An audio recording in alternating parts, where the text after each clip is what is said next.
मला वाटते सिन्नरच्या एका दलिताची जमीन काढून घेतल्याबद्दल सगळा दलित समाज या कोल्हापूर जिल्ह्यातला पेटला। तसं शाहू हॉलचं हे केल्यामुळं वाटतं या कागलनगरच्या निवडणुकीत त्यांना दारात कोणाला त्यांच्या प्रत्येक उमेदवाराला येऊ देऊ नका। मला सांगा काय काय नाही केलं त्यांनी। मला ईडीला मला अंडी मला अटक करण्याचा प्रयत्न केला, माझ्या कुटुंबियांना ईडी केली।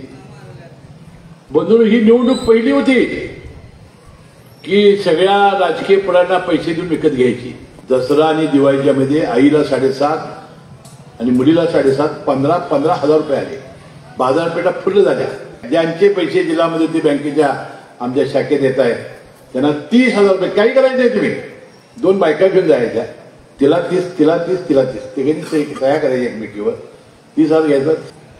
हे बुद्ध विहाराला मंजुरी आणली जाईल आणि बुद्ध विहाराचं काम सुरू केलं जाईल आणि असं बुद्ध विहार बांधू की हे बुद्ध विहार बांधायला बघायला आता नागपूर सारखं आपल्याला होणार नाही, पण लोक येतील अशा प्रकारचं काम आपण निश्चितपणे करून दाखवू एवढा विश्वास मी या निमित्ताने तुम्हाला सर्वांना देतो।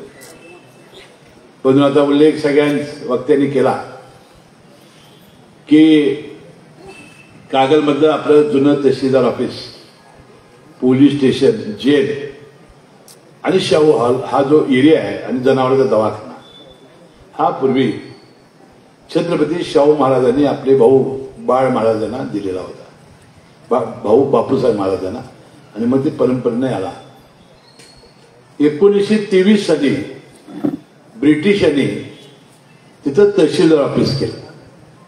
किती साली? 23 साली। पण 23च्या आधी असं त्यानंतर 1949 साली 1847 साली आपला देश स्वतंत्र झाला आणि सरदार वल्लभभाई पटेल या एका कणखर पोलादी नेतृत्वानं त्यावेळी जे राजे रजवाडे होते त्यांचे विलीन करून घेतले।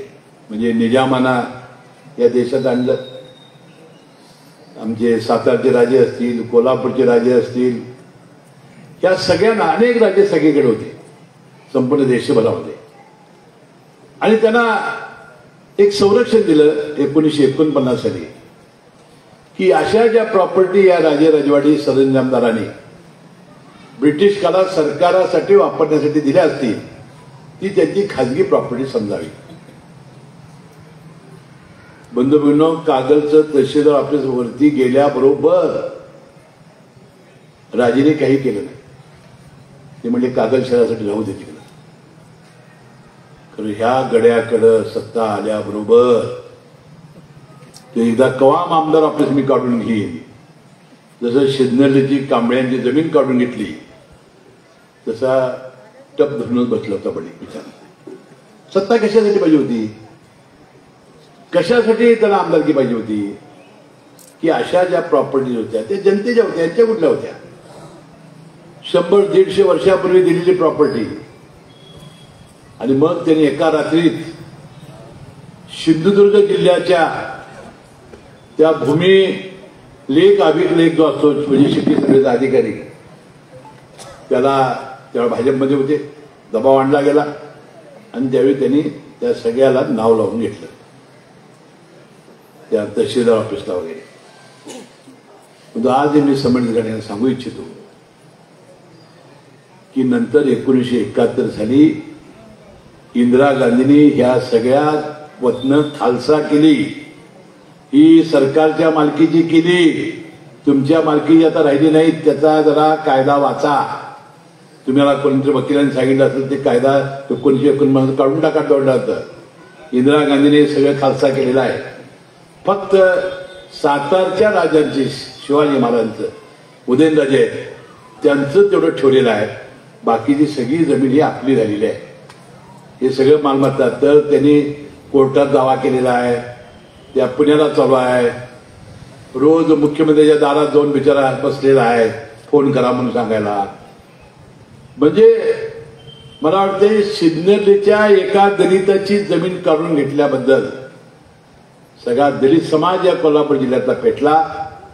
तसं शाहू हॉलचं हे केल्यामुळं वाटतं या कागलनगरच्या निवडणुकीत त्यांना दारात कोणाला त्यांच्या प्रत्येक उमेदवाराला येऊ देऊ नका अशी विनंती मी या निमित्ताने करणार।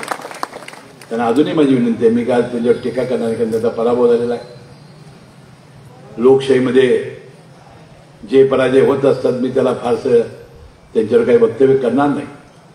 परंतु हा जो अट्टहास चालवलेला आहे त्यांनी, हा जो खटाटोप चाललाय की जे शाहू हाल आपल्या गरिबांच्यासाठी आहे ते काही व्यक्तिगत कुणाचा आहे.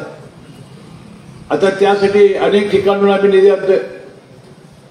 काही मुस्लिम एरियाच्या बहुसंख्य त्या एरियात असल्यामुळं आपण अल्पसंख्याकांचा निधी तिथं आणलेला आहे. आपल्याकडे आता इथं बुद्ध विहार आणणार आहे, ते आम्ही दलित समाजाचा निधी आणणार आहे. त्या अल्पसंख्याक निधीवरून ती मालकी कोणाची आहे आणि विनाकारण पण नगरपालिका आहे, मालक कोण आहे त्याचा? नगरपालिका आहे. निधी अनेक आहे. दलित समाजाचा निधी आहे, अल्पसंख्याक समाज निधी आहे, बहुजन समाजाचा निधी आहे, ओबीसीचा निधी आहे, त्यानंतर ते भटके विमुक्तांचं तांडावस्ती आहे त्यांच्यासाठी, सगळ्या वस्त्या आहेत. तर माझा अजूनही त्यांना सूचना आहे की समाजकारणात जर राहायचं असेल, राजकारण त्यांना जर करायचं असेल, त्यांना करायचं नसावं असं मला वाटतंय. त्यांना अशी भूमिका राजकारणात करणारा माणूस कुणी मला सांगा, शाना माणूस. मी विधानसभेला मी निवडून आल्यापासून ते म्हणतात मी आता उभारणार, पराभूत झाल्यापासून ते मी परिवर्तन करणार, मी निवडून येऊनच दाखवणार. असा कोण शाना माणूस दलिताची दिल्ली जमीन काढून घेईल आणि दिलीप स्वस्त बसतील? डॉक्टर बाबासाहेब आंबेडकरांनी त्याला सांगितलं आहे, शिका, संघटित व्हा आणि संघर्ष करा. आणि एका तत्वावर ही निवडणूक तुम्ही हरलात आणि आता शाहू हाल घेऊन कागलनगरपालिकेची निवडणूक लढवला, डिपॉझिट ठेवील जनता तुमची. आणि मला वाटतं आजही त्यांना जाता तर मी सबरीचा सल्ला देतो, अजूनही इंदिरा गांधींनी केलेला खालसा सगळा वाचा आणि आपण दिलेलं आणि केलेलं अपील काढून घ्या. नगरपालिकेचा आणि तुमचा पैसा खर्च करू नका एवढी विनंती मी करतोय. मी अधिक काय त्यांच्यावर बोलणार नाही, कारण बोलण्यासाठी कारण मला तुम्ही निवडून दिलं, मी मंत्री झालो. मला सांगा काय काय नाही केलं त्यांनी. मला ईडी दाखवून मला अंडी मला अटक करण्याचा प्रयत्न केला, माझ्या कुटुंबियांना ईडी केली.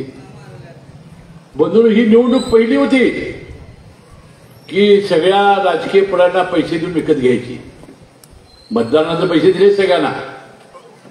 बंधूंनो, या चक्रव्यूहातून जातीवादाचा इतका उन्माद केला तरी सुद्धा गरीब सामान्य मला खात्री होती आणि मी कधी घाबरलो नाही, मी कधी डरलो नाही. जोपर्यंत तुम्ही माझ्या मागे आहे, तुमचा आशीर्वाद आहे, तुमची शक्ती आहे, तो माझा कुणी केस वाकला करणार नाही. मी अनेक वेळा सांगितलेलं आहे आणि घडलं तसंच. म्हणून आता त्याचा उल्लेख भैयासाहेबांनी केला.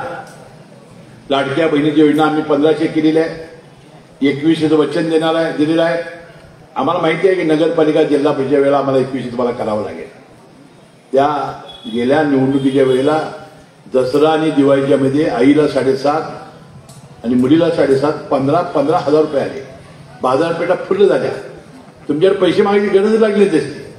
उसनं काय घेतलं द्या परत त्यांचं, तर त्याला 2100 रुपये करायचे. म्हणून आम्ही जिल्हा मदती बँकेने योजना आणलेली आहे. ज्यांचे पैसे जिल्हा मदती बँकेच्या आमच्या शाखेत येत आहेत त्यांना 30,000 रुपये. काही करायचे तुम्ही 2 बायका घेऊन जायच्या, तिला 30 तिला 30 तिला 30 तिघांनी तयार करायची एकमेकीवर. 30,000 घ्यायचा, संसार करायचा, चांगलं मुलाबाळांचं शिक्षणासाठी खर्च करायचा. जो चांगला व्यवसाय असेल तो व्यवसाय वाढवायचा. ते भीसी काढायची नाही, मायक्रो फायनान्स आणायची नाही, सावकारी करायची नाही. आणि संसार आणि मुलं बाळ कशी आहेत चांगली तिकडे लक्ष द्या. आणि ज्यांचं आमच्या बँकेत पैसे येत नाहीत अजिराव त्यांची नावं घ्या, आपण नावं बदलून आणू. राष्ट्रीय बँक आता बघूया. अशाच नवनवीन अपडेट्ससाठी डिजिटल कोल्हापूर चॅनेलला सबस्क्राईब करायला विसरू नका. आमच्या फेसबुक, इन्स्टालाही नक्की फॉलो करा.